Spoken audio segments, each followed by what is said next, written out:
Hello, this is episode 217 of the Solo One Sci-Fi podcast. I'm Michael Ball. I'm joined by the demigod of science fiction, Mr. Martin Fowler. Hello. And I'm also joined by the semi-demigod, Mr. Malcolm Patterson. Ahoy, hoy. Okay, how you both doing, guys? Are you right? Well, from a demigod and a semigod, I'm doing okay. So yeah, but does that mean I'm God then? If you're the demigod and you're the semi-demigod, I'll just carry on with it. I love Martin when he can think "fuck off" and get on with it. How's it going? The weather's been nice. Apparently, the weather's going to be changing tomorrow. So this is it. This is the end of summer. I'm going to say Mission Impossible on Thursday. Do you know what? I need to watch. I've never seen a Mission Impossible. I've got them all. You need to watch them, man. They're great. I know. I will. The second one is probably the worst of them all because the second one is they get rid of all the gadgets and all everything that is Mission Impossible and just made a straight up action film, and it's not very good. But other than that, they're all really good. I like. I'm up for that. So I'll watch that. Superb. I don't mind Tom Cruise either. I know a lot of people can't stand it, but I never minded him. You know what you get when you go to cinema? They're always great films. I still remember him from Risky Business back in 1986. His very first movie. I loved that film. I thought that film was great. With what's the name? Rebecca De Mornay. Rebecca De Mornay. Yeah, she was very nice. I used to fancy her back in the day. She was in The Outer Limits as well. I think everybody did. Version. She was in episode of The Outer Limits in the 90s as well, and she still looked good. So this week we're going to be talking about the end of Andor, which has been certainly a polarizing production for the Star Wars community. I certainly it's a very strange flavor of Star Wars if you can actually think of Star Wars series as in different flavors. It's a bit more salty, and it's not very spicy, I would say. I don't know how would your taste analogy be in Star Wars? I don't know why you're going there. Anybody? Or was that just something you can't even answer? Do you really want me to go into this? No. I just started off talking there. Like you could see, like I don't know, the Mandalorian tastes like Maltesers, and the Acolyte tastes like shit. And forget about it. I think Malcolm should go before me. I don't even know where we're going here. I don't even know how it started. Go on, Malcolm. What are you going to say? Well, no, we're not doing a sort of news roundup first. Yeah. You're right. So this is actually going back. This is actually just general Star Wars, not the Andor. So, all right. So news week. This week, a few things have been happening. The Last of Us. I am still struggling to watch it. I think it's turned to complete shite now. Have you watched any more of it, Malcolm? I've not watched it. I've not watched any of it. Okay, so I won't give you spoilers, but never seen it. Okay, well, that's fine. There's a new Walking Dead series, Dead City Season 2 with Negan, which I am going to watch because I love The Walking Dead. But the thing that I have been watching, mind you two watch shows that I don't watch. So what have you both been watching that you recommend or not like? Sci-fi wise, not much really. I started trying to watch The Mandalorian again. I've been watching some of that. It's just. I watched the last two of season 1 with that guy who keeps saying "I have spoken." I can't remember his character, but I thought I quite liked him. Did you think season 3 was that bad, The Mandalorian? I mean, did you both loathe it? I quite liked season 3, to be fair. I quite liked it. I don't think it's half as bad. I understand why people kind of thought it became the Katie Sackhoff show and all of but that. I like didn't her really character, see that and I think she's great.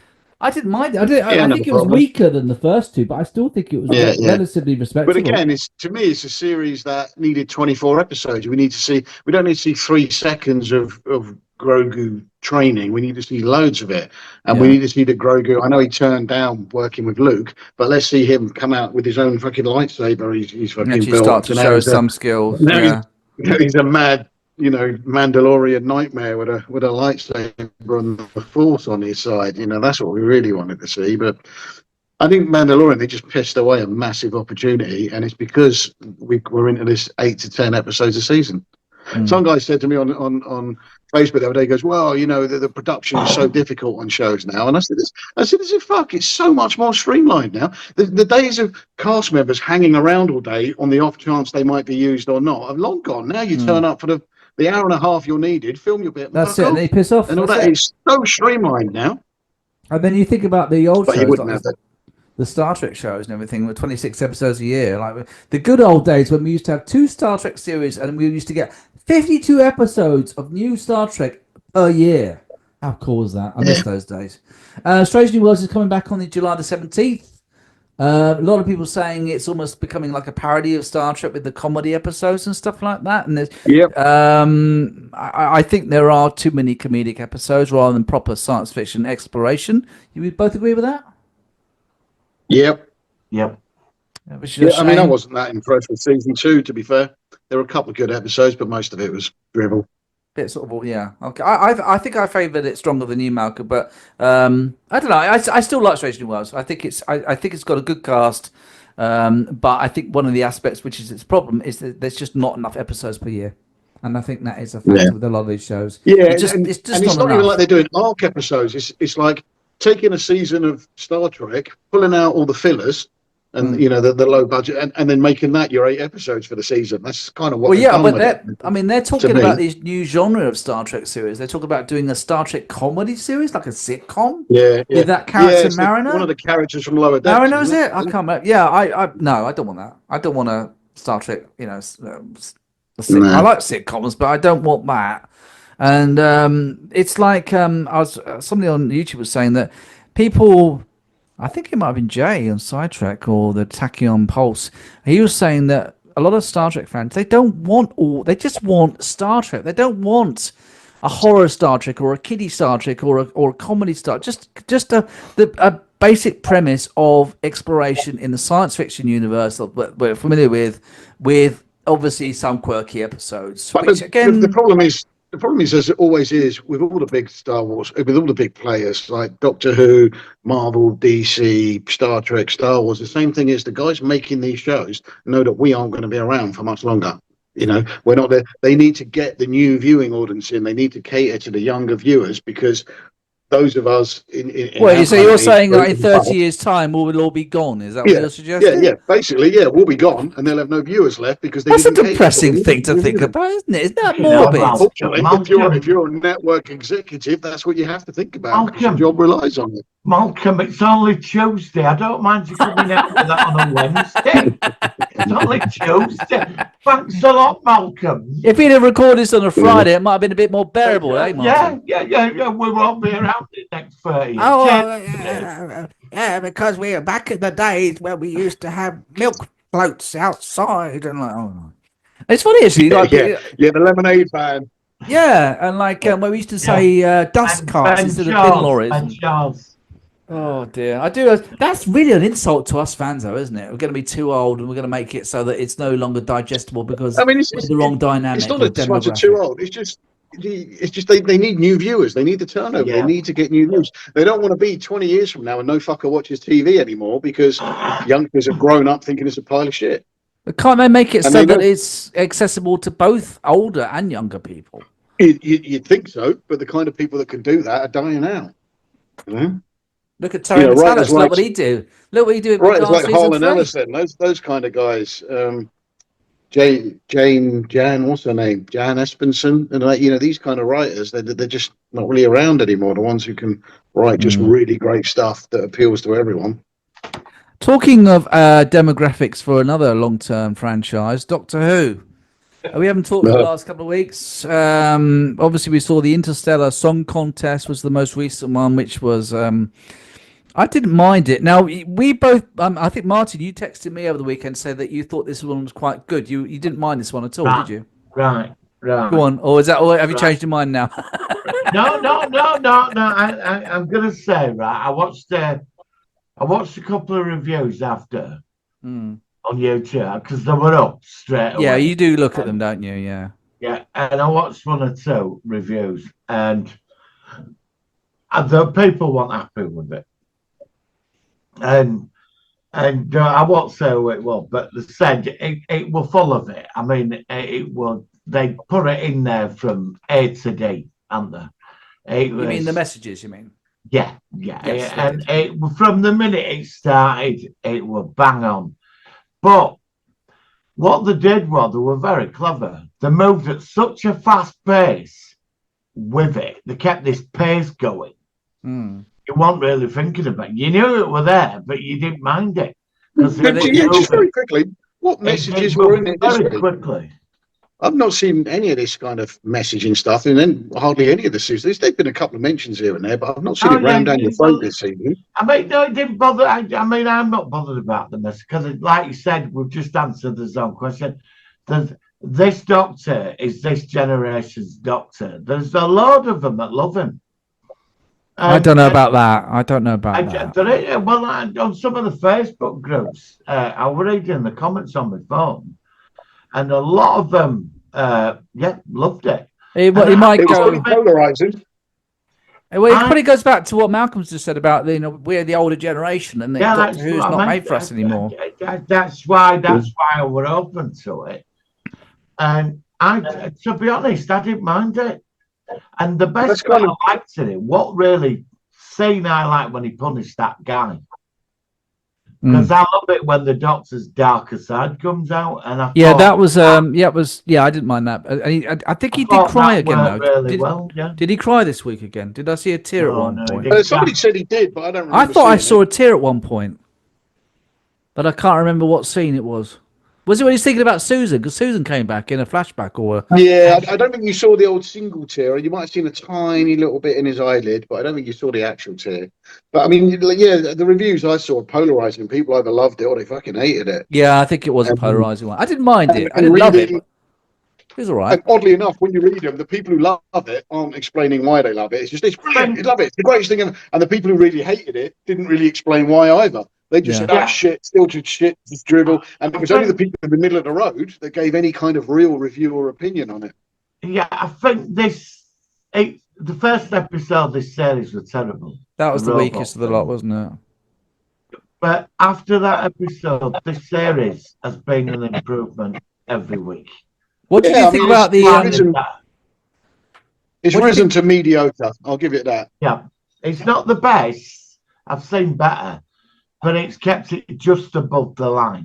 But I mean, Malcolm, Malcolm, you've never been a huge fan of New Who in its entirety. How would you compare it to, say, other iterations of the Doctor or other eras? This particular episode, and a couple of flashes in the early, but this particular episode, particularly Angry Doctor, is the first time that we've really seen Ncuti be the fucking Doctor that we know. You know, I know you don't see the Angry Doctor that often, but he's kicked in now, and it's now I'm thinking, now I'm watching Doctor Who. I'm not just watching some flamboyant fucking idiot shouting around in a queue going, "Oh, babes," and all that kind of stuff. I hate that. That's the stuff that I hate. Fucking Doctor. Yeah, I agree. Yeah, I mean, I know we all wanted the Rani thing to come, and we all predicted that this was going to be the Rani, and then we immediately give her a complete character overhaul, which pissed me off no end. I mean, there's kind of stuff coming up for like next week's episode, and it's not a Rani. It's just, I understand that people have gone, "Oh, but when you regenerate, it's a different character." But the Doctor has always been a core character. The Rani isn't some megalomaniac villain. She's a scientist. She's a scientist. Yeah, she just does dubious experiments. For her own ends, but she's not like the Master. She's not like evil. She has no major animosity with the Doctor. They've only really crossed paths that we know of twice, maybe in a couple of the audio books and all that, but there is to make her a massive villain. And now they're also talking that Omega's coming back and all that, and that's just I heard that. I reckon that will happen. I mean, he's throwing all the old classic era. Maybe again he's doing that partly to get people to watch the classic era, because then it builds more money, more interest into the franchise, rather than doing. If he can bring something from the past and piss all over and destroy it, he'll do it. Let's face it. Yeah, but he does it Sutek last season. Look what everybody thought about that. So you see, this is the problem. You see, we're going through it again. When they did it last season, when we worked it out, it was the big dog himself, Sutek. And he appeared at the end. It was quite a thing. Then we got the payoff, didn't we? And that were awful. It sunk the entire series. And the problem is with this is I've got issues with the bi-regeneration. I've got major. I didn't think we were going to see it again. I thought it was just a one-off. I did, and that surprised me. I was annoyed about that. Yeah, I saw Angie Watts from EastEnders. Yeah, and she were like, Anita Dobson. Anita Dobson. when she said, "Oh, it's time," the Vindicator things that got the full strength, and that other woman come out of her, and I thought, what are you doing? I know. You know, Well, if RTD runs true to form, doesn't make any sense. So are we Yeah, not but if going to RT get?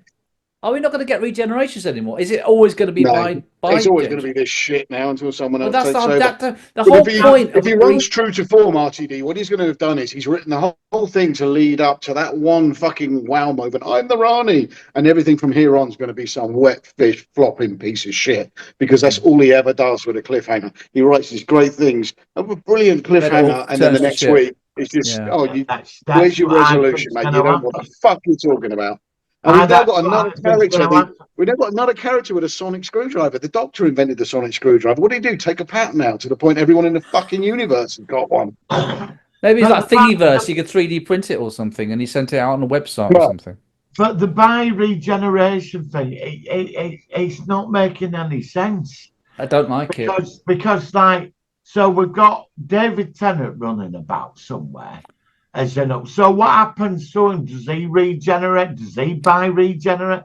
So you're just duplicating doctors. Yeah, so it could be that in the future there could be thousands of doctors who, because you That's just what I mean, you don't yeah. die, you bi-generate, and then it's like 2, 4, 8, 16, 32. Is it going to do that? Yeah.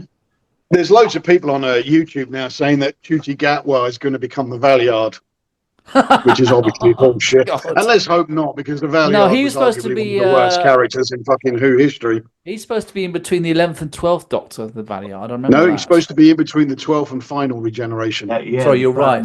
You're right. No, that's so. Yeah, but don't forget that'd be Matt So Smith. now, because he got a new lifeline and has also had previous ones, we now don't know what the last one is. And to be fair, we don't really know what the 12th one is either. He could come into existence. It would make sense if he came into existence through bi-regeneration. But yet again, it does go to the problem. Does he bi-regenerate then? I mean, what about if you had an anti-bi, where you had two doctors who had bi-generated, and then they kind of side-generate into a new. I know I'm talking crap. I don't know about. There's the other problem. The doctors are not meant to exist in the same time-space continuum. Yeah, but this won't be at the same point because they are. They're not dead. I don't know. They travel. When unfortunately, the real absurdity of that is they travel through time, so the Doctor could be anywhere at any place at any time. So the idea that they can't exist together is a bit weird. But yeah, I like the idea that you can't ever go back to Gallifrey before if you've left, you can't go back to when you were there before. I think that makes sense. Unless that's how they breed on Gallifrey, just bi-regenerate. They have 12 regenerations, and then they don't shag. So basically, when you want to breed, you just shoot another Gallifreyan, and then they bi-generate. So does that make Susan another Doctor then? All right, let's quickly ask about Susan. All right, so look, are we going to see her next couple of weeks? I reckon we must do. It can't be that just quick flash. But again, people are all over Facebook going, "Oh, brilliant! We've got to have her back. She's got to be in more episodes." It's like, did you guys ever watch Doctor Who? All the woman did was trip over and fucking whinge. Why do we need her? Why is everybody so piss-accurate about? Let's get her back. She was amazing. No, she didn't. She was comedy fucking relief in the early ones. Is she going to bi-regenerate next week as well? Well, can she regenerate? We don't even know. Yes. I don't know. She's a Time Lord. She's born on fucking Gallifrey. No, I thought that if you were born in Gallifrey, you don't regenerate. But if you're a Time Lord, you do regenerate. They're all Time Lords. The Doctor said so many times that my race, he always spoke about my race, the Gallifreyans. All the time he said that. And if this bit that everybody keeps going on about, that there's a whole fucking 90% of the planet are not Time Lords, when he thought that he destroyed the fucking planet, all he ever went on about was, I destroyed the Time Lords. I destroyed my race. So are you saying that this Doctor, who everybody loves, didn't give a fuck about the 90% of fucking Gallifreyans he killed? Because he never once fucking mentioned them. I don't know. Yeah, but how can you kill them all off when they're all bi-regenerating? Yeah, but they have been all killed off. They've been killed off twice. They keep killing them off and bringing them back again. I can't. Do you know what? When I talk about Doctor Who with you two now, I'm almost losing the will to live. It's like, what the fuck are we watching? What are we doing? Stop it, man. You know what I mean? I mean, the other thing as well, when she and what's her name again, Anita Dobson, Yeah. when she regenerated, and the other, Bi-generation, yeah. the actress, well, she's quite famous. I forgot her name, but when she come out of her and she says, "I'm the Rani, you're just a Rani." Ronnie, yeah. Yeah, and I don't know thought, her. I don't know the well, actress. what's the point in that? And then I saw the 40-second clip they released this week. I saw Where, some images. What was the clip then? Because I didn't see well, that. they're on the balcony overlooking Earth, like on some weird dinosaur. Clearly based on Star Wars architecture as well. Yeah, and she's like, Anita Dobson's been right subservient. Well, she was at the end of the last came from me. Yeah, she's gone from something sinister to just fucking comic relief. What the fuck was the point of that? That's what I mean. Idiocy. I think they might have shot themselves in the foot here, you know. And you know that the last episode's not going to be on iPlayer like 9 hours earlier than it's released. It's going to be held off for release of when it's actually out live on the Saturday night. So, I mean, that tells me. I mean, let's obviously the next time we're on, it will be done. So let's put a question to you both. Do you think when we record the next episode, Shooty will be gone? Well, I've heard apparently Christopher Eccleston's coming back. No, he's not. Christopher Eccleston? Yeah, for one episode. What, even Russell T. Davies? Is he going to come up and give a big kiss? I think I was closer to it when I said he's going to regenerate. Yeah, listen, I'm more likely to be the next fucking Doctor than Christopher Eccleston. Jesus Christ, where'd you get that from? No, never. Never in a million years. That's what I thought. I thought he's not coming back. And then seemingly they're not getting a Christmas special this year. Yeah, and it's going to be on hiatus until 2027. So my guess is it's not going to end with any kind of regeneration. He's just going to get in the TARDIS and leave, and we're not going to know anything until it comes back because they haven't decided. I think he should regenerate at the end, and that's where they cut it off. They could do it the same as Colin Baker, where it was the end of the last episode of the Trial of a Time Lord. He went off with Mel, and then the next episode they just did a stunt double, and he was on the floor, and then they put Sylvester McCoy in his wig, and that's how they did it. They could do it like that. Well, could you imagine the next episode? It's Stephen Merchant in a Tootie Gatwa wig, with glasses on, like yeah. I'd rather see Carl Pilkington myself, but there we go. That would be interesting. So you both think it's going to end up with him just going off to the TARDIS, not regeneration, and not some sort of big thing? I think that's what will happen because they haven't decided yet. They honestly don't know. He is leaving now. He is leaving. So you think he's going now? It's still not confirmed. No, it's not confirmed. No, it's not. No. Oh, I'm hoping he's going to be. I still think he's the weakest of all the Doctors I've ever seen. I think he's improved. I think this second season series 15 has improved a lot from the first series or series 14. But I still think that Shooty's one of my least favourite Doctors, regardless of his acting or whether he's writing, whatever. Yeah. I think we've only got about 5 minutes left before we've got 5 minutes before we reset. Can I just run you through some films and TV series up and coming? Because there's a couple of them in here that I'd never heard of. I didn't know they were coming. So Jurassic World Rebirth, I'm quite looking forward to that, largely because it's Scarlett Johansson. Mm-hmm. Tron Ares. I mean, Tron Ares. Recently, and it was pretty boring. I still fancy that. I look forward to that. We're all up for Predator Badlands. Yeah. Another Avatar film. Is that Christmas? December, yeah. Avatar. I've not seen the second one yet, to be fair. Oh, I've seen the second one. We've got Fantastic Four. But here's one. Here's what struck me. A remake of The Running Man coming out in November. And this time this guy apparently says he will be following more closely to the book. Which, if you've read the book is completely different to the film. It's almost, it's an entirely different scenario. Other than the fact he's playing a game show for money and they're trying to kill him, nothing else is the same. So I'm quite looking forward to that. To be fair, I think it would make a better TV series than a film. Some things work better in TV format than film. Yeah. There's a series called The Walk coming that's set in a post-apocalyptic world, and people do this walk to survive. It's very dangerous. Okay. I think that's coming out later this year. The Fallout Season 2's coming out, isn't it, by the end of the year? Yeah. But it's more. But December. none of these are on the list of the most anticipated. One is called Murderbot, based on some woman's book. Never heard of it. Okay. Yep. Obviously, we've got Alien Earth, Yep. Can't wait for Ironheart, that. Yeah. and the book. I'm quite looking forward to Ironheart, but my God, is that getting slagged off already? Oh, that poor woman. Hey, look, I thought the trailer looks all right. Yeah. No, I'm looking forward to it. Neuromancer, some cyberpunk book. The War Between the Land and the Sea, we know. No, well, it's not that. The Eternaut, an Argentinian sci-fi survival tale involving deadly snowfall. That sounds about as interesting as fucking tissue paper. Ryan, yeah. Snowpiercer Season 2 as well. Eyes of Wakanda, an animated TV series about Wakanda. What's that? Really Wakanda sure again? on that one. Which one's where Black Panther comes from. Oh yeah. Sorry, I recognise. I couldn't think of where it was. There's the Pacemaker. That's coming as well. Yeah, second best hospital in the galaxy, Season 2. I'd never even heard of a Season 1. I've got to be honest. No. And now here we go. This is the most interesting one on the entire list. And I'll be stunned if you guys have heard of this. Star City.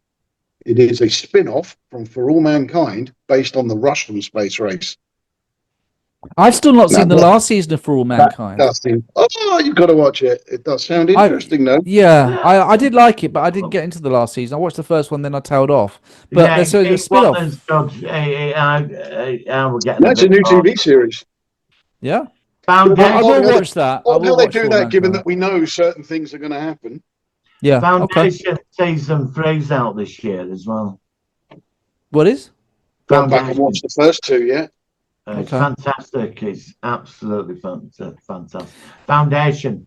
Foundation. Yeah, that's another series I never finished. I didn't get into Season 2 either. Season 2 is absolutely fantastic. Yeah, I will watch all. I'm waiting up until not I want to, but when it gets a bit colder and darker, and then it's just when it's summer, I just go out all the time. I'm hardly in. I'm out all the time. It's just the way I am. I'm no good at watching TV in the summer.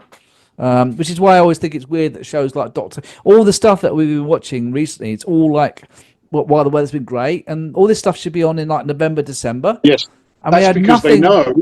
That's because they know you're stuck in November, December, and you're going to be watching TV anyway. They put the good stuff out in the summer to make you stay home. I don't want to. Why? But that's how a network exec works. If you're running a TV network, you don't want everybody out in the summer enjoying the sun. You want them at home. Have you never seen Scrooged, where he gives his big speech at the beginning? Everybody in front of him. That's how a network exec is. That is bizarre thinking, but you're absolutely right. Fuck that. I'm out in the sunshine. I'm going to go down the beach. I can fuck off. Right, on that note, I'm going to let's go into our focus of the week, guys. We've got a good one. Here we go. It's the Solar Sci-Fi Focus of the Week.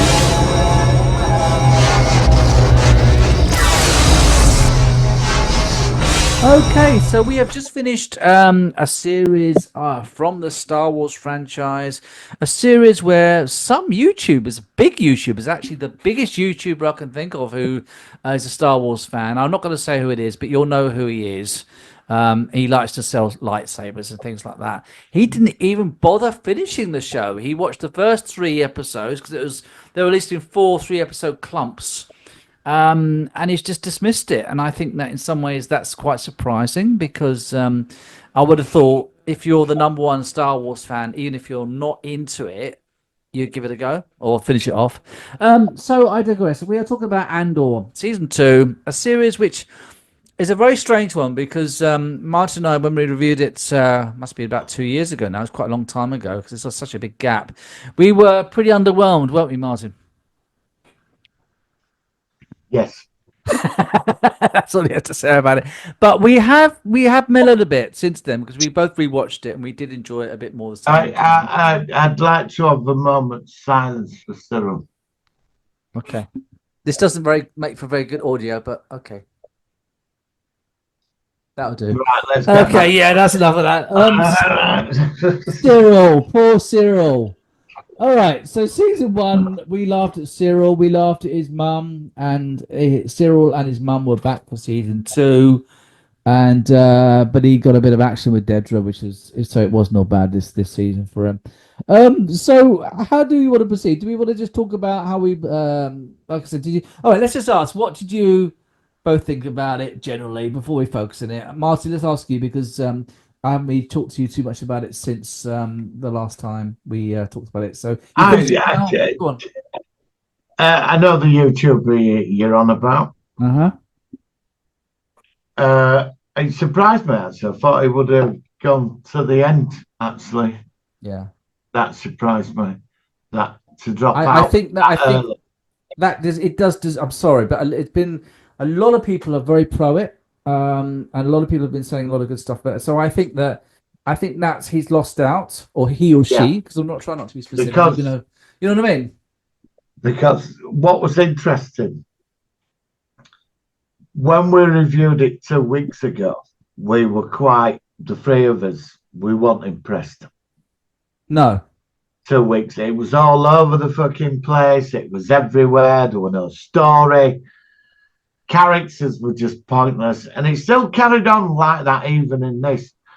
But the last 3 episodes, it sort of picks up. The last 4 or 5 episodes, it improved. I'm gonna just can I just hold you for 1 second, because unfortunately somebody's locked outside. I'm gonna quickly open the door. You keep talking to Mal. I'll be right back, and I'll join back in a sec. Sorry, guys.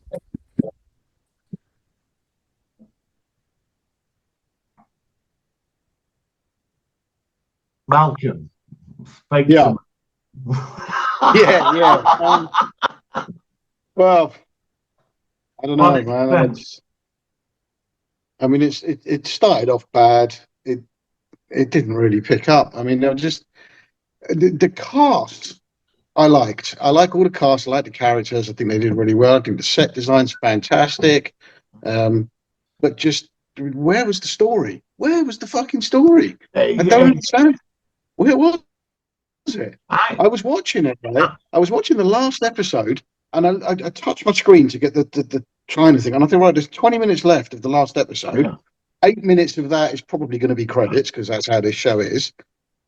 So I've got 12 minutes left, and the story still hasn't started. 2 years in, and the story is still not fucking started, and we've only got 12 minutes left. And lo and behold, that entire 12 minutes was just a montage of him sitting around talking, and 2 people talking in the forest, and her huffing and sighing in a prison cell, and fuck all. Literally, it just ended. There was fuck all, nothing. It flat. There was bollocks. There was no storyline to the entire thing. Some guy on Facebook, when I said this, he said to me, "What are you talking about? We literally saw the birth of the Federation, of the rebellion." I said, "No, you fucking didn't. Luther started the fucking rebellion before season 1. He saw her. No, she was funding it before season 1. All we really see her do was fuck up, run her mouth off, and have to go and hide on Yavin." And he said, "Yes." So we saw the base being built on Yavin. No, we didn't. That happened in the interim between fucking season, the first 3 episodes and the second. It was all done. That happened then.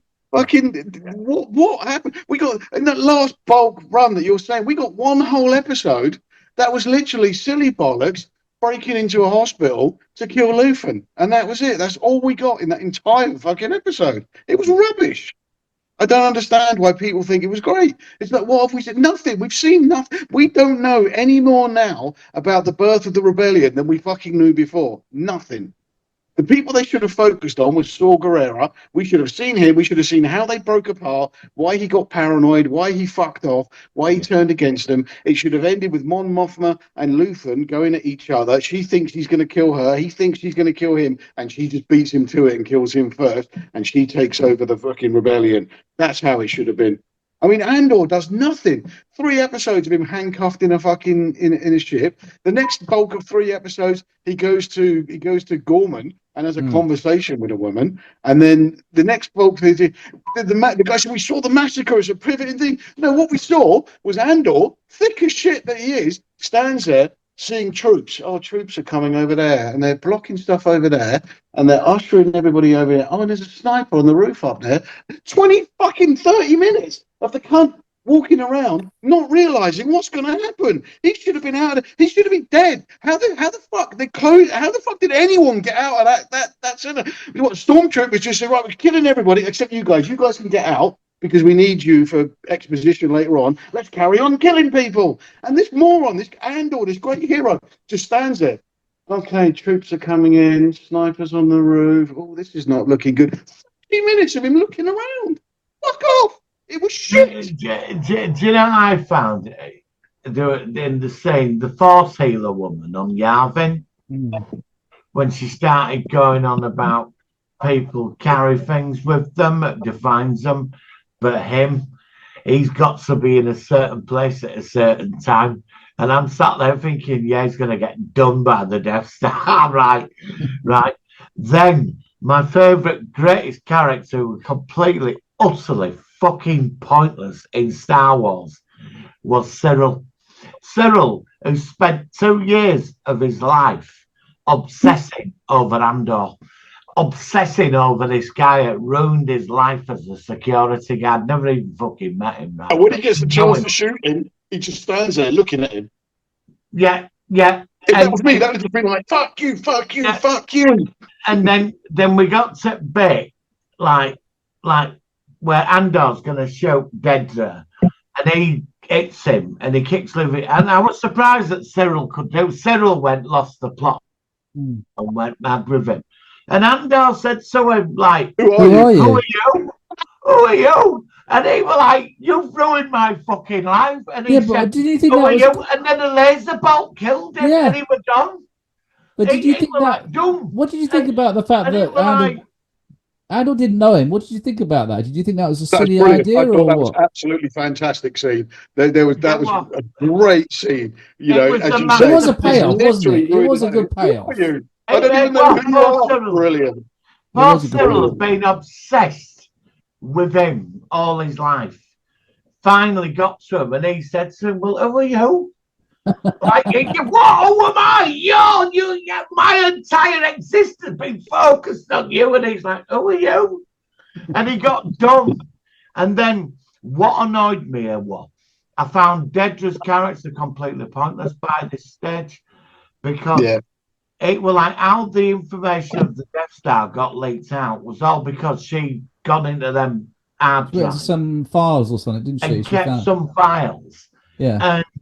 And like not reported it, and then she ended up in that prison. Well, did you think that was a bit odd, the way she suddenly just ended up in prison for that? Yeah, and it was like, and then that creepy dude. Which one? There's quite a few of them. Him in charge at ISB in Whitair. He said he to himself. He said, "Do you mind giving me a moment?" Pendergrass. Pendergrass, I think it's called Pendergrass. And he blows his fucking brains out. Yeah, why did he blow his brains out? Yeah, I didn't understand all that. You don't want to end up in a prison with fucking Dedra. Yeah, but that was all seems to be a very severe kind of swing that Pendergrass and Dedra both kind of fucked up within about 10 minutes at the end. So I thought that was a bit odd. So all these people's lives got ruined because she was obsessed with them as well. This idiot running about. I just would just totally all he did was just run around everywhere, turning up, and he never achieved anything. And they're all and in the episode they were all saying he's got a destiny. He's great. He gets done by the fucking Death Star. You know, there's no point, mate. You've ruined a lot of people's fucking lives, and you get done by a Death Star. And even his girlfriend, she left him. She said, "Oh, I've got to go off and do good fight," and he was getting more stressed. Meanwhile, Cyril finally catches up with him, and like, you've leveled my life when I was a security guard. But Cyril, you're shagging a really good-looking woman that works at Secret Service. They've all used him, and then Cyril has a bit of a guilty conscience when they start massacring the civilians. And it was just meanwhile, he's running about everywhere. He annoys me. Right? But even the Cyril thing, everywhere. Even the Cyril thing was shit writing. It's just Cyril, right? Cyril knows what's going to happen. He knows all these civilians are going to get fucking shot. So he goes, he walks out into the middle of it and just stands in the middle of it. He knows what's going to happen. That whole scene of him doing it is pointless and serves no other reason than while he's busy looking around, he can suddenly see Andor busy looking around and have his final moment with him. Other than that, there was no reason for him to have walked into it. All right, he's got a guilty conscience. He doesn't like what's going to happen. But don't walk into the fucking middle of it and get killed with everyone else. And then we got Mon Mothma, who went in. She said, "Oh, you're going to do that speech?" She said, "I'm going to go in there and tell them all." And then she does the speech, and they can't cut her off. And then she does the runner. He turns up to save her, but the other three that work for Bail Organa, who said he don't really know him, but he can trust him. And one of them's an ISP agent. And it's like, well, if these are your people, you're going to know. If you can trust them. So they get her out. And then and it was just a farce. Then him on the shop, who was interested in the first season. And this season he was just fucking useless. Right. He's like, she turns up and says, "Oh, I've got something interesting to you," because she thinks she's going to get promoted on the fast track. And she puts that hard drive and he stabs himself. And I mean, why didn't they just assault the shop instead of all that and just grab him? Yeah, you know what I mean? And then we got a whole episode of the adopted daughter trying to get him out of the hospital. Meanwhile, he's running around everywhere, just doing whatever. Sounds like Benny Hill. The funniest thing to me was I was reading in the run-ups to it before each block came out. It was the wonderful YouTube fan theories and all that was going to. People actually thought they were watching a completely different show that had a massive kind of 24 episode run. That people were going, "Oh, have you look at the woman when the antique shop woman when she's on that pedestal talking about how on this planet they're all blind and she can read it and all that." It's going, if you look, it's not really makeup around her eyes; it's actual scars. So maybe she was born on a planet where she had sight, so she was thrown out, and that's all going to come into it. And fucking Bix is going to be this, and other stuff. And Cyril's going to come back and do this. And it's just so funny that fucking none of it. They didn't even come all close. The theories are on, to any of it. Yeah. It's just nothing. There was no story to it at all. Nothing. It was just a load of shit scenes. And then we got credit telling her off, like and I thought. So you built this weapon that's like the most destructive power in the universe, and she's kept the data on it. Like, why? We never find out why she keeps it. She just kept it, and it's like she's hoping to get promoted, and she ends up in that prison. So everything she tried doing, and it's like, oh, because this idiot running about everywhere, just being like running about. Oh, it's because that's all he did. And he leveled loads of people's lives. Image Shop died. She got sent to prison. Poor Cyril, who was just totally fucking utterly pointless, but I like the guy, died. And it was just like, and then maybe final episode we started getting some leading to Rogue One when they flew off. And I did like the robot K2SO. I thought that was great. I liked it. It was great seeing him again. Yeah. He was best thing in it. Him. We had this great moment of at the end of the episode with Saul Guerrero, where he's got the young kid with Willman, and he's doing and he does that beautiful speech. He goes, "You're here now," and all that, and you just think, "Fucking something big's going to come on this." The next time you see Saul Guerrero, he's looking out the window, which I think is a stock shot from fucking Rogue One. Was it a stock shot? That big fucking speech, we are here now, and all this kind of. The kid takes it off and breathes the fucking thing, and then he becomes a fucking nobody as well. Yeah, he wasn't then followed up, was he? Yeah, I mean, do you think? I mean that this whole thing was pointless. I mean, does it change the perspective of Rogue One, or do you think it could have been such a fucking fantastic series to tell us how the rebellion started, and it was just a wasted opportunity? Was it too many episodes as well? Too much padding? No, it was only padding. There was nothing else. That's what only padding. The problem was it should have been. You see, I like Imperial bureaucracy, the whole, the administration. I love the new stormtroopers in the uniform with the white armor. Well, yeah, like I said to you, the guys with no helmets on and the one guy who's only wearing the jacket, and then I quite like that idea. I loved all that, and I thought, let's like get half of it on the people that work for them, and then her doing the speech, and then she has to leave the planet, and they set up that council to create the rebellion, and they start reaching out to other groups across the galaxy and forming this alliance. And it didn't. It well, like there were bits of it, but that were it.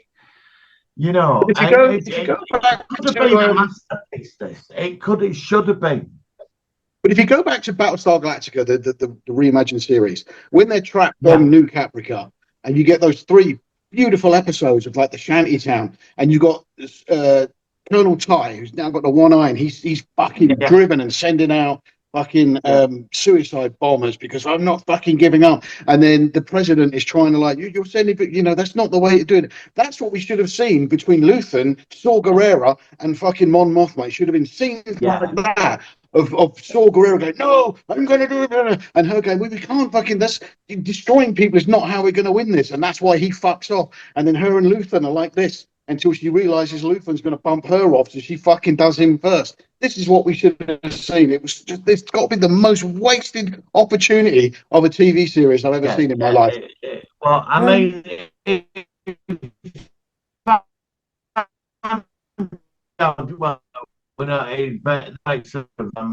should have killed lots of stuff.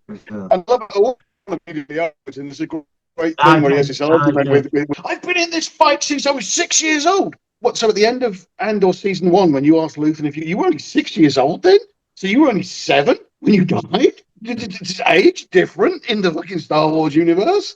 And I'm like, I was 6 years old. I've been in this fight. No, you weren't. You're like, cunt. Fuck me. You've been in it about 18 months if a day. A lot of people were saying about the Gorman massacre in episode 8, how it was a fantastic piece of television filming and everything. Now, I have to know. Okay, I'm going to lessen things a bit here. I do like seeing ships and things like that. We hardly saw any ships at all. I mean, I would thought we were going to see like a big Star Destroyer hovering over it. We saw about 25 stormtroopers and a few people screaming and singing. Was it the most horrific, terrible thing you've ever seen in Star Wars, or was it kind of like no? What it was overrated, wasn't it? Same worse than that. Yeah, there's fucking worse, more scary things in the Clone Wars cartoon. That's what I was thinking, because they were saying, "Oh, this is," and it was getting like 9.8. And go on. Why didn't we see them mining rigs land on the planet as well? I was thinking that. Why didn't we see like a aerial shot of all the ships coming from space, heading towards the atmosphere, going down? Those scenes are what we were. But I think ship-wise, they can't show that. But the narrative is supposed to be that these people are here protesting, and then they suddenly start violence, and so they had to be fucking shot by the minimal number of. You can't have ships flying over and doing stuff because then it looks like you planned it. You know, they had to make it look like but you could have seen some scenes of like the mining ships that were coming into. Put it this way. Let's just say we have a protest in London, we have a pro-Palestinian thing that all kicks off, and suddenly there's fucking tanks and fucking F-16s going down and all that. You seriously thinking people are not going to go? Really? You didn't incite that yourself? You weren't ready for that? You know what I mean? That's what it was. Their narrative didn't allow for anything more than a few security guards. Okay, all right. No. And there were no need for them to create that riot either, because they were already dropping the mining rigs on the planet.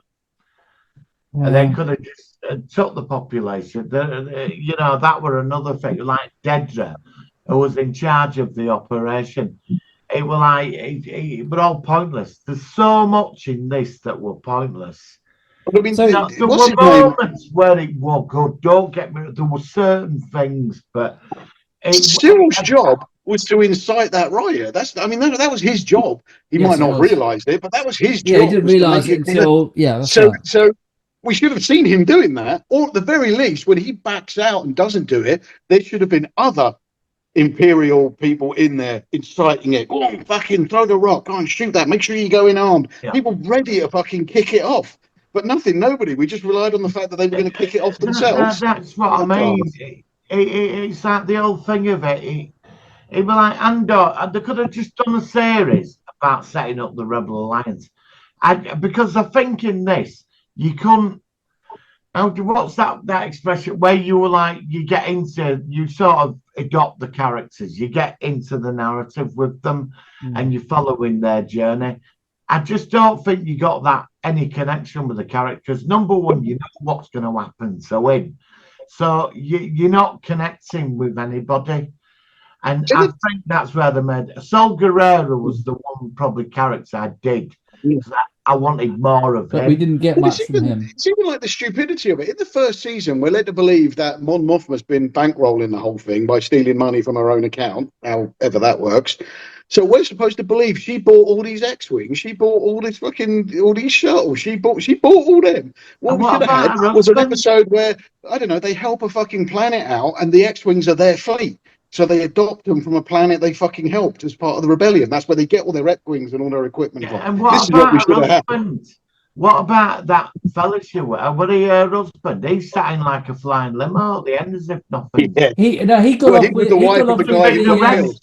He would have been arrested. But the last scene with the husband, he got off with the wife of the one who gets murdered. Yeah. No, that was the wife of the guy the one whose son married the marries. daughter. The daughter's family. The daughter's. What was that all about? Why the fuck did we need 3 episodes of a wedding of the daughter and she's not in it again ever? No. Apparently they had one scene where she's supposed to say goodbye to her and try and convince her to do that all falls flat, and they edited it out because it was so shit. So what the fuck was the point of them 3 episodes? That wedding, all of that lead up, just so that we could see that Luthen's not a nice guy, which we knew anyway, and killed her friend. That's all we did, and we didn't even see that. That was done off screen. Madness. Yeah, it was implied. You knew what was going to happen. Because you had that character that's in Doctor Who. We saw her go off with the guy because he was getting cold feet. So it's implied. Yeah. It's implied, but don't imply it. This is what we tuned in. You mean you want to see it? You mean you want to see it because it's Star Wars? The events. Yeah, but a lot of it was implication. A lot of the whole show was implication. It wasn't actually physically. Well, a lot of it was done in between the fucking off air. I want to see the guy brought into a room with Mon Mothma stood there watching as the guy realizes and then gets shot and she has to. No, it didn't do that. A lot of it was getting into a limousine and being fucking carted off. A lot of it was implication. He would have been arrested. They would have arrested him. Don't matter if he were innocent. They would have took him. And it was like the thing on Yavin as well with the first episode when he stole that beautiful TIE fighter, which I loved. Never to be seen again. Yeah, that was a cool TIE fighter. Again. And what happened to them people who were left on that planet, that division of fighters or whatever? Yeah, they got together. We could have at least seen a couple of them on the base as recruited rebels, couldn't we? Really? Yeah. What happened to them? I mean, they were never mentioned again. They were like... Well, again, it's implied that they joined when the other people started to group up on Yavin. I think it's more implied that he fucked off, took their ship, and they got killed by whatever that weird fucking... Yeah. I think that's basically what happened there. There were no... It were like... He'd turn up somewhere, get involved in a ridiculous situation, and then he, as usually, ruins everybody's lives and clears off. but there's no mention of it. But I'm trying to remember the second batch of 3 episodes. I'm fairly certain all he does is go to Gorman and have a 10-minute conversation. I can't even remember the second batch. I was scrolling on my phone at that time. He's in 3 episodes. He's in it for 10 minutes. Nonsense. I just 350 million spent on this. Why do we need all the backstory of why the woman is so loyal to Luthen before she kills him? Why do we need the flashbacks of who he was? And that was another great theory. This long-winded, convoluted theory that Luthen's going to reveal to be a Jedi and all that. It's so funny because I next turned on, he's dead 2 minutes later. I mean, there were that Force Sailor when she because they're always trying to promote him in the series. What's the point of her? Yeah, but Andor, she was supposed to show his destiny. She was supposed to, the Force Healer was supposed to sense that Andor was a big part of the fact that he was going to be integral to eventually the Death Star plans getting into the rebellion. That's it. But how they got all the Death Star plans were totally, utterly pointless. It was pointless. After everything in Rogue One and New Hope, all that were these plans where they're trying to stop them. But it's how the plans got leaked. It was just ridiculous. You know, It also leads on to it don't work for ISB with Moustache. also It leads was on to pointless. at the end of Andor season, at the very last episode, there's still fuck all to the rebellion. There's a few of them on Yavin. They've got a couple of X-wings. There's a handful of them, and we're supposed to believe that, like, whatever it is, 9 months later or something, they're big enough to take the Death Star down. What the fuck happened in them 9 months? How did their fleet suddenly get so fucking huge? There were 2 X-wings on that planet. Now suddenly they've got fucking Gold Leader and Red fleet. Leader. Yeah, Blue Leader. All the fucking Y-wings and all the fucking other ships and the medical frigates and the blockade run. Where the fuck did all that come from? All right. Fully left. Well, let's ask them. I mean, I mean, I do agree with a lot of what you're saying, but this series seems to be extraordinarily well received on YouTube by most YouTubers. Because the viewers are idiots now. They're idiots. That I could literally fucking get a dead body, drag it into the street, shit on it, and piss into it. Marvel, Doctor Who, Star Wars, or fucking Star Trek, and there'd be fans out there going, "You don't like it. You're not a fan. Oh, misogyny. Racist, homophobe, and all that." Sorry, Malcolm. At the moment, mate, you make a very good GIF. That was really good. I could make you into a GIF of that scene. That was brilliant. So I'm just warning you. No, I know what you're saying. I mean, let's just sort of like, because we've got about 10 minutes left before we're going to finish off 9 minutes. So let's wrap things up a bit. So first of all, do you see Rogue One any different than? Does it seem worse, better? If you were to watch Rogue One again now, Rogue One I did watch it. Yeah.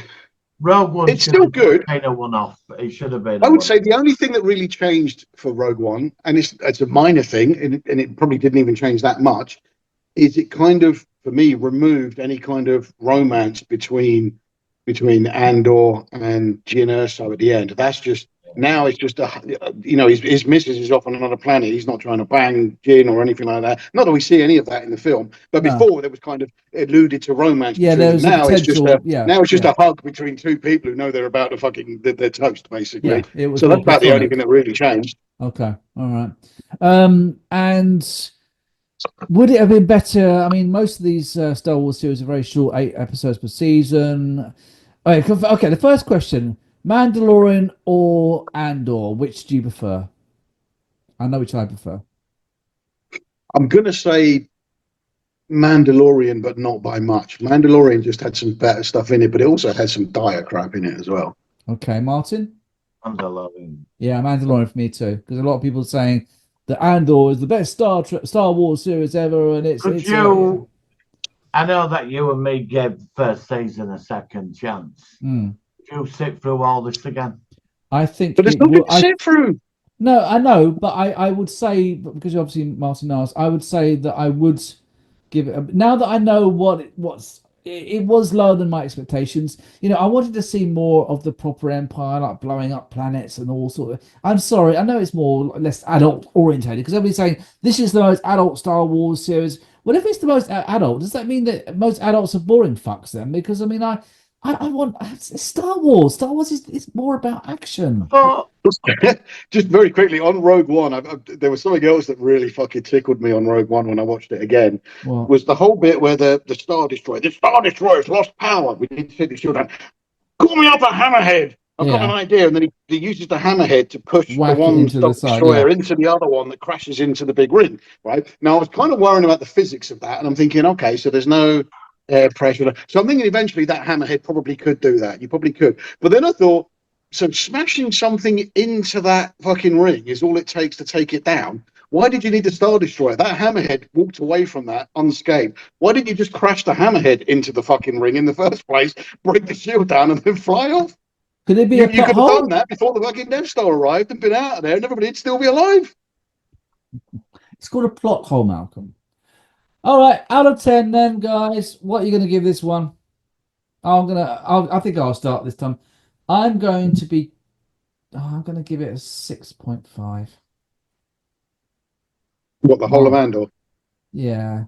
Well, no. Let's do season 2 for the moment. Oh, I don't know yet. I need to think about it a bit more. 6.5 for season 2. Martin. He's thinking. Oh, fine. I'm going to give it a 5 because of Cyril. But in the first season, you put him 2 because of Cyril. Okay, that's fine. Malcolm, what about you? And everybody's frozen. All right, we'll be back in a second. I can hear you, Martin. Can you hear me? Uh-oh, it could be a technical glitch. I don't know what happened Oh, here we are. Martin's back. Okay. there. I don't know what happened. I don't know what happened. Okay. It froze. It just froze everything. Let me just check with Malcolm. Martin's back. Okay, sorry about that, everybody. For some reason, we were just wrapping up things, and then it all just completely went tits up. Martin's back with me, but for some reason, Malcolm he's disappeared. He's showing me a picture of his screen there. Everybody can't see it, but he's just said that he can't. It's not showing up, but he can't connect to him again. Malcolm said that he would say, he says, yeah, that's got my score. So I think he's indicating that he would give it a 5. So I'm surprised I gave it the highest, actually. I thought it might be slightly higher with my co-host, but that's perfectly fair enough.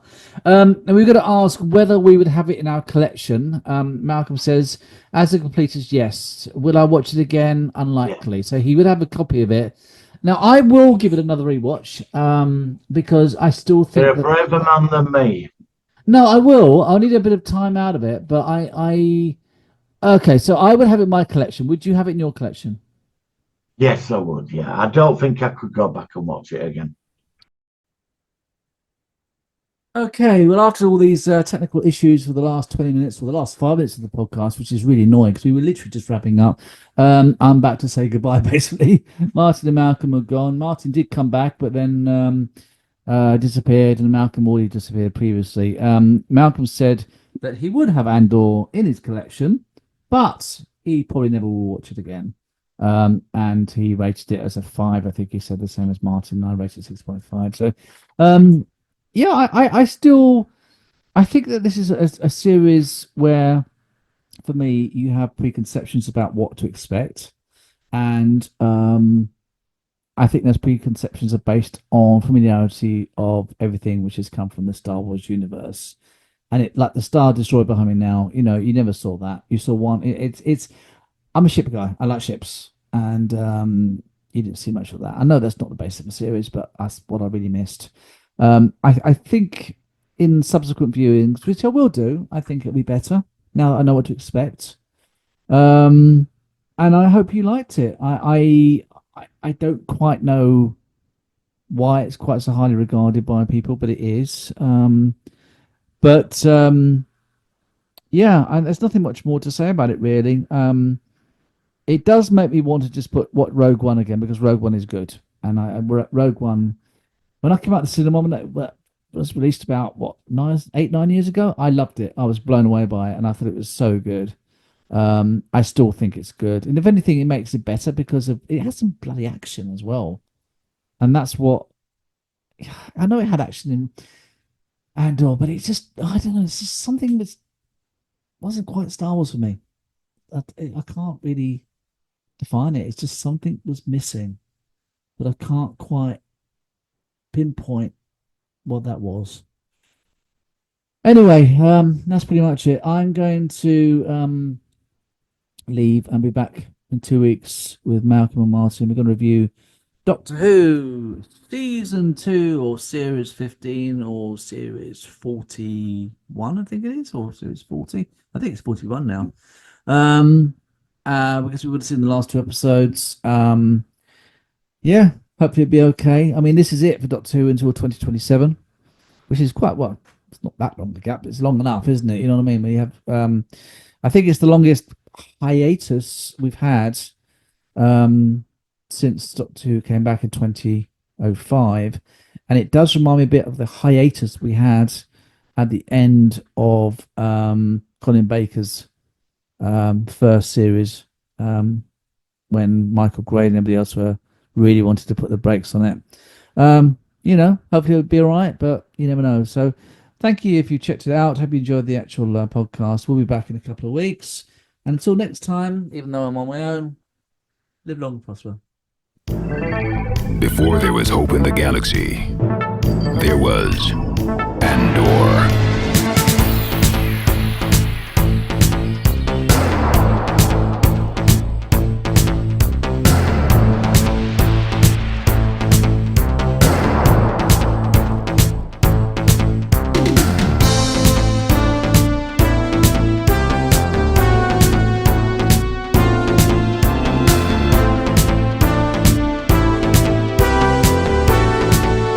As a ruthless empire tightens its grip, one man, chosen by happenstance, will rise up to become a leader of a revolution.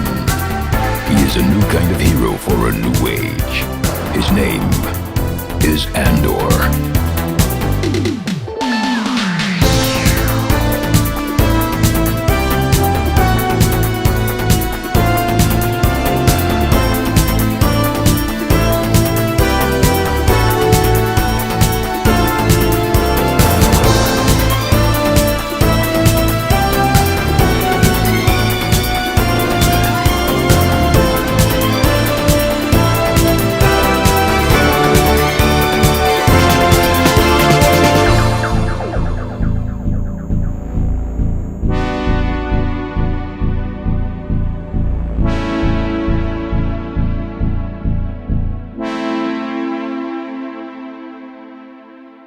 Welcome to the Deep Dive. Today we're heading into the Star Wars galaxy, specifically that more grounded part we saw in the series, Andor. That's right.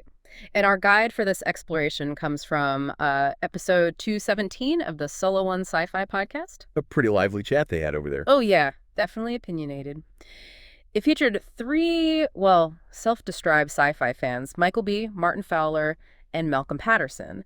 And they really got into the reactions to Andor, especially the second season. Which definitely divided people, didn't it? It really did, caused quite a stir. Okay, so our mission today, if you will, is to pull out the key insights from their discussion. You know, the different takes, the surprising bits. Basically give you a quick rundown on why the show got such varied responses. Exactly. So let's start at the beginning. What were their first impressions? How did Andor initially land with them? What's interesting, Michael B. said he felt pretty underwhelmed at first. Oh, really? Yeah, but then he mentioned watching it again, and his view softened quite a bit. He kind of mellowed on it. So maybe one that benefits from a rewatch. Could be. It suggests maybe there's more going on beneath the surface, perhaps rewards a closer look. And Martin Fowler. He seemed to agree, at least initially. Also somewhat unimpressed. But Malcolm Patterson, he had a stronger reaction. Oh, definitely. Much more negative. He really felt the story just didn't go anywhere significant. Relaxed progression. Yeah, and he found the pacing a real issue. Especially towards the end in the finale, he felt it just didn't deliver on its potential. Left him wanting more, plot-wise. They also mentioned something quite surprising, didn't they? About a Star Wars YouTuber. Right. Apparently a pretty prominent one didn't even finish the series. Wow. That says a lot about how polarizing it's been, even among dedicated fans. Absolutely. Okay, so let's dig into the story criticisms a bit more. What were Malcolm's main problems with the actual plot? His core issue was, the lack of significant movement on the whole Birth of the Rebellion angle. Right. For a prequel, you kind of want to see those key steps clearly. Exactly. You know where it's heading, so the journey needs to show meaningful milestones. He felt those big moments, like the supposed unification of the rebel groups. What they called the birth of the Federation of the Rebellion, that kind of foundational moment. Precisely. That and setting up the Yavin base, he just felt they weren't portrayed with the impact he expected. Kind of glossed over, maybe. And he wasn't keen on the hospital infiltration episode either. No, he saw that as a bit of a side quest, like a detour that didn't really push the main narrative forward significantly. Interesting. And he contrasted that with what he saw as missed opportunities. Yeah, that's the fascinating part. He felt the show could have spent more time on things we know are important later. Like Saw Gerrera's whole radicalization? Exactly. Or Mon Mothma's political maneuvering, the real nitty-gritty of her power plays in forming the rebellion. And the internal conflicts, the arguments about strategy and ideology that must have happened. Right. All that potential he felt was sort of sidelined for other things that didn't feel as relevant to him. Okay, let's switch gears to the characters. What were the main disappointments there, according to Malcolm? A big one was Andor himself. specifically during the Goran massacre sequence. How so? Malcolm's take was that Andor came across as surprisingly passive, almost unaware of the danger brewing around him. Which raises questions about his agency in that key moment. It does. How involved is your main character in these pivotal events? That was his concern. And then there was Cyril Karn. Quite a build-up for that character's obsession. Right.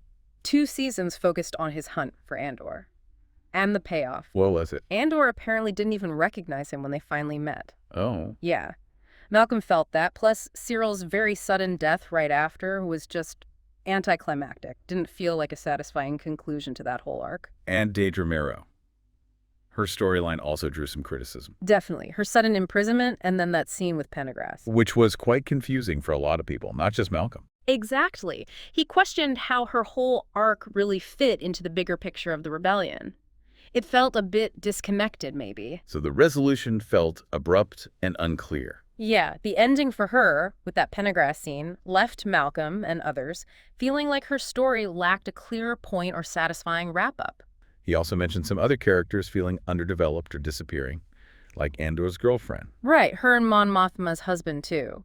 Characters introduced, seemingly important, but then sort of fade out without much resolution. And the wedding subplot.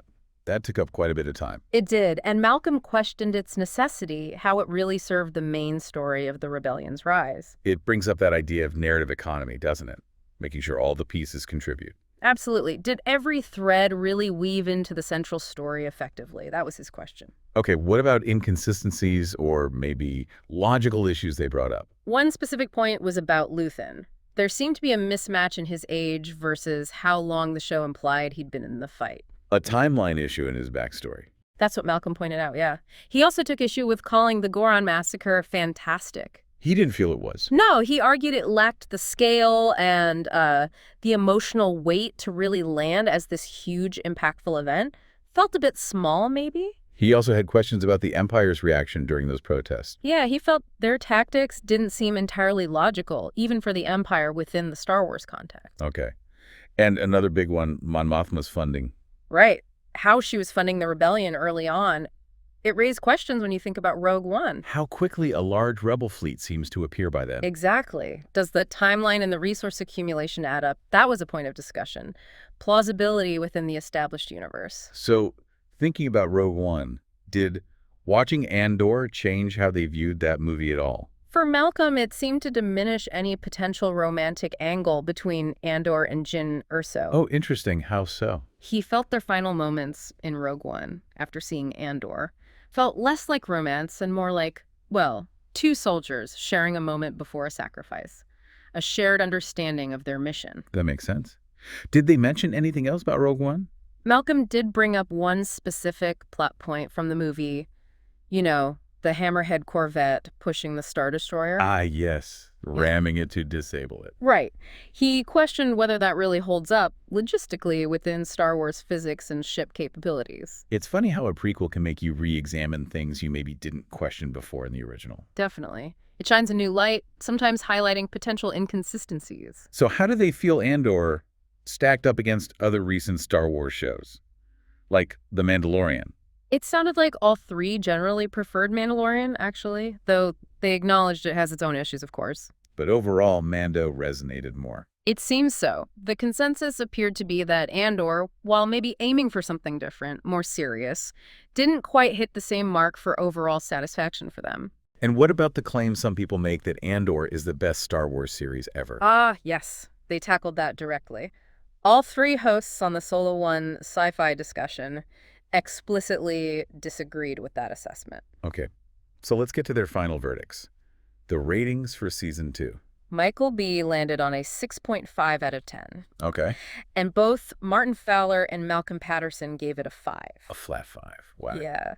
And their feelings about rewatching it or keeping it, you know, in their collection were also mixed. Reflecting those scores, I imagine? Pretty much. Michael B. sounded maybe a bit more open to revisiting it than the others. And he still holds Rogue One in high regard. Oh, definitely. He mentioned that again. And interestingly, he also said he struggled to pinpoint exactly why Andor didn't fully click for him as Star Wars. Something felt slightly off, even if he recognized its quality. That undefinable Star Wars feel. Right. So wrapping up our deep dive into that Solo One Sci-Fi chat, it's really clear Andor sparked a lot of debate.